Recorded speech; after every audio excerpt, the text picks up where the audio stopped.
Jadi saya bilang juga, kalau Pak Prabowo pun belum tentu tahu itu. Kalau tahu itu Pak Prabowo itu palsu, itu udah pasti lawan, itu bukti dia untuk melawan Jokowi pada tahun 2019. Jadi nggak ada yang tahu. Maka Pak Prabowo juga ini betul-betul Bapak juga dikibuli langsung ini. Betul. Pak Prabowo dikibuli. Harus berani mengambil tindakan Pak. Oke, mungkin berteman Bapak dalam hal itu, tetapi dalam hal yang ijazah palsu ini udah jelas-jelas ditelan bulat-bulat Pak. Alam yang sangat indah. Dan di sini ada sebuah acara ya. Bang, Siap. Selamat siang Pak Andi Wijayanto. Ya, mau sambil jalan-jalan aja Pak. Saya dari Sentana TV Pak. Mungkin pernah dengar sekilas bagaimana. Saya balik aja kameranya ya. Jadi kemarin itu ada kawan saya Bang Betar Suryadi menyampaikan sesuatu bahwa ada yang dilakukan di Pasar Pramuka Pak. Dilakukan di Pasar Pramuka yaitu pembuatan sebuah ijazah. Nah, tadi saya tanya Pak Janes, ternyata Pak Janes juga tahu bahwa ada lokasi seperti itu di Pasar Pramuka. ada. Kira-kira menurut Pak Andi, apa Bang Beator ini asal ngomong atau ada kebenaran ya Pak? Yang pasti saya tidak pernah berinteraksi dengan Bang Beator. Jadi bukan diatur-atur itu ya, menyebut nama Bapak? Terkait apapun. Ya. Ijazah Pak Jokowi sebagai sekretaris tim kampanye Ya. di 2014. Tugas saya melengkapi. Oh siap. Tugas saya memastikan kelengkapan syarat administrasi Ya. KPU, dan di 2014 syarat administrasi itu dinyatakan lengkap oleh KPU. Itu saja. Bersama Bang Rismon Sianipar ini. Iya. Tapi tidak ada interaksi apa yang saya lakukan dengan Bang Betor sudah sudah membicarakan ijazah tersebut, termasuk dengan misalnya timnya Pak Jokowi ya, mungkin Iya. yang dibagi maksud David dan Widodo. kawan-kawan. Iya. Saya nggak ada interaksi. nggak berinteraksi. Tapi memang Pak Andi sebagai sekretaris tim kampanye hari itu memang melihat ada ijazah aslinya yang dilegalisir. Saya melihat ijazah. Melihat dan mirip nggak Pak seperti yang beredar di media sosial belakangan ini? Saya cenderung nggak ingat ya. Itu 2014 itu tidak ada di kepala saya pertanyaan tentang keaslian ijazah. Ya, saat itu di kepala saya seseorang yang dicalonkan sudah 2 kali wali kota, sudah 1 kali gubernur. Jadi tidak ada di pertanyaan di kepala saya untuk mengecek keaslian ijazah itu, dan saat itu KPU hanya menanyakan apakah gelar akademik akan ditulis di surat suara. Jika gelar akademik akan ditulis di surat suara, maka legalisir ijazah S1 Harus ada. itu saja pertanyaan. Dan betul nggak Pak? Katanya KPU itu memverifikasi sampai datang ke UGM, sampai datang ke nggak mungkin ya Pak ya? Itu tugas KPU. Itu sebenarnya tugas KPU untuk memastikan bahwa dokumen-dokumen kelengkapan syarat administrasi itu dinyatakan lengkap. Itu tugas KPU. Tugas kami menyerahkan dokumen-dokumen tersebut. Jadi Bapak nggak tahu KPU melakukan atau enggak ya? Tapi itu tugasnya memang. Saya asumsikan dilakukan ya, karena kemudian Seharusnya dokumennya dinyatakan sah dan lengkap oleh KPU. Oke Pak. Jadi apa ada pesan-pesan untuk masyarakat nih Pak? Kira-kira masalah ini apakah perlu digali lebih dalam lagi atau gimana? Menurut pribadi Bapak? Ya, untuk saya sih secara formal proses administrasi untuk pemilu 2014 dan 2019, masalah ini dinyatakan sah dan lengkap oleh institusi yang berwenang Yaitu saat KPU. itu, yaitu KPU untuk proses pemilihan umum.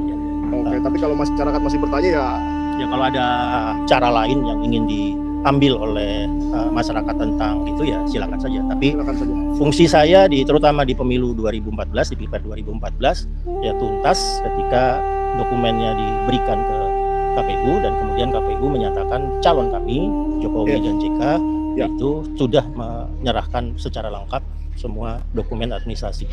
Apa yang diserahkan ke Bapak itu berarti Bapak tidak tahu asalnya dari mana ya? Contohnya nih, saya mau mencalonkan diri, saya memberikan dokumen-dokumen saya ke Bapak, berarti Bapak kan mengasumsikan sebagai tim kampanye, sekretaris kampanye mengasumsikan bahwa yang saya kasih itu benar dong? Oh iya pasti. Ya pasti, karena ya saya punya perangkat ke sekretariatan. Ya mereka sudah melakukan pengecekan berjenjang dan pengecekan itu kemudian dilanjutkan oleh KPU sehingga tidak ada sama sekali ada kecurigaan apapun dari kami bahwa calon kami memiliki masalah dengan dokumen. Nggak ada. Oh, Kecurigaan pada itu saat tidak ada itu sama nggak sekali. ada ya. Ya. Tapi ya kita Kalau seandainya kecurigaannya itu ada, tentunya kami harus laporkan. Terkait kepada dengan partai statement pengusung. Pak Andi, statement Pak Betor itu bagaimana Pak? Saya nggak tahu. Saya tidak pernah berinteraksi dengan Bang Betor terkait dengan ijazah tersebut. Saya juga tidak pernah ditanya misalnya oleh dia nggak konfirmasi untuk ada. menyebut nama Bapak ya. nggak ada. Terus katanya sempat ada kaget gitu kok fotonya seragam gitu, benar tuh Pak? Nah, itu yang saya bilang, saya nggak ingat. Oh nggak ingat ya? Ya, untuk saya itu proses administrasi normal saja di 2014. Sehingga saya betul-betul tidak bisa mengingat dengan pasti ya. Ya apa ada keanehan-keanehan dalam dokumen-dokumen yang diserahkan saat itu, baik dokumennya Pak Jokowi maupun dokumennya Pak Yusuf JK. Kala. Terus terkait dengan itu Pak Andi, ada tim katanya yang menyiapkan dokumen untuk Cagup atau Capres itu, menurut Pak Betor. Ada tim, salah satunya Pak Widodo, terus Pak David dan lainnya itu nggak tahu Itu juga. tim internalnya Pak Jokowi. Tapi sejak kenal? Wali kota sudah kenal. Kenal Pak Widodo sama Pak David itu? Kenal. Oh, Ya, tapi kita tidak bisa menyalahkan partainya ya, karena yang dilakukan oleh partai ini sudah on the track, sudah sesuai ya Pak. Terima kasih banyak Pak ya, Terima kasih. Pak Andi Wijayanto, Sekretaris Tim Kampanye.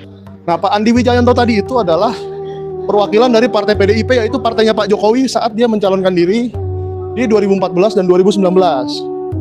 Ya, jadi 2014-19 dua kali Pak Jokowi itu mencalonkan diri melalui PDIP. Pak JK juga memberikan suratnya. Apakah PDIP bisa disalahkan? Saya rasa tidak. Seperti saya juga memberikan surat saya kepada partai saya PKB dan mereka tidak bisa disalahkan kalau saya memberikan surat yang tidak sesuai kebenaran. Nah, jadi kalau ada surat-surat yang tidak sesuai, ya salahkan orangnya langsung. Tetapi yang kita dapatkan tadi dari pembicaraan dengan Pak Andi, yang paling luar biasa itu menurut saya bahwa dia mengakui bahwa dia pernah melihat itu ijazah yang katanya berkacamata, yang ada foto berkacamata. Ijazah UGM itu ada di bundel itu, dan ijazah SMA yang beredar itu juga salah satunya itu juga mereka tahu. Dan tentunya tidak hanya ijazah, tentunya dokumen-dokumen lainnya juga banyak yang diberikan oleh Pak Jokowi waktu dia mau mencalonkan diri. Nah, soal pasal pramuka, dia juga tadi katanya mengenal orang-orang bernama Widodo, David, ya kan? Widodo, David, siapa lagi tuh?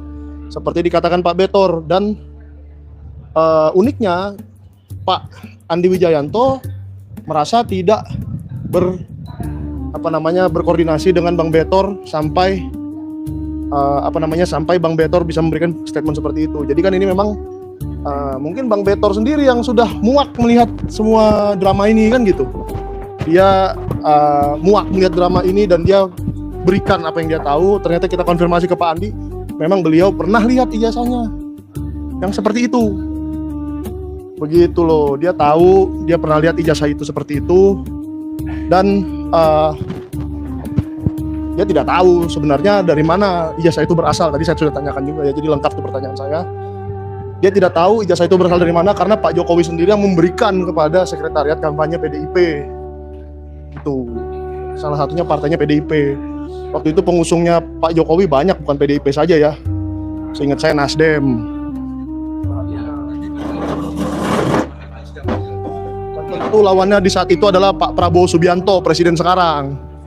Ya, 2014, 2019 itu dua kali lawannya Pak Prabowo Subianto.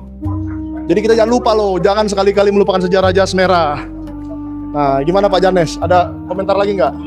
Kalau saya lihat pernyataannya orang dari salah satu PDIP tadi memang betul, itu tidak ada mereka bahasanya bahwa Pak Jokowi si Jokowi itu betul-betul menipu bulat-bulat PDIP dengan catatan karena dia udah dekat dengan si Luhut, dekat dengan beberapa orang-orang partai PDIP. Jadi akhirnya ya itulah seperti itu, tanpa tidak diverifikasi lagi, dipercayakan kepada KPU seakan-akan sudah benar semua gitu loh.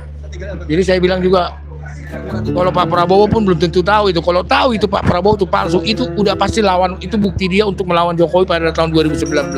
Jadi nggak ada yang tahu, maka Pak Prabowo juga ini betul-betul Bapak juga dikibuli langsung ini. Betul. Pak Prabowo dikibuli. Harus berani mengambil tindakan Pak. Oke, mungkin berteman Bapak dalam hal itu, tetapi dalam hal yang ijazah palsu ini udah jelas-jelas ditelan bulat-bulat.